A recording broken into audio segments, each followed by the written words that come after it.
রবিবারে ছিল ইস্টার। আমরা ভোর 4:45টার সময় রেডি হয়ে গেছিলাম কবরস্থানে।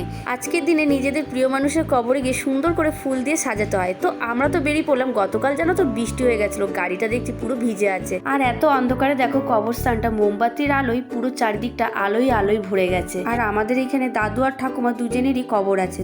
তো আমাদের সুন্দর করে সাজানো হয়ে গেল। আর আস্তে আস্তে দেখো কি সুন্দর আলো ফুটে গেল। তারপর কিছুক্ষণ প্রার্থনা হলো, আমরা তারপর ঘরে চলে এলাম। 9টা সাড়ে 9টার সময় আবার স্নান টান করে আমরা গেলাম চার্চে। চার্চ সার্ভিস হয়ে যাওয়ার পর এখানে স্টল বসেছিল সফট ড্রিঙ্কস, ইডলি, ঘুগনি, কুলের আচার, ঝালমুড়ি আর ইস্টারের ডিম। ইস্টারের ডিমের গেমটা কিন্তু আমার জাস্ট দারুণ লেগেছিল। আর আমার এখানে সবকিছুর মধ্যে কুলের আচারই খেতে ইচ্ছা হলো।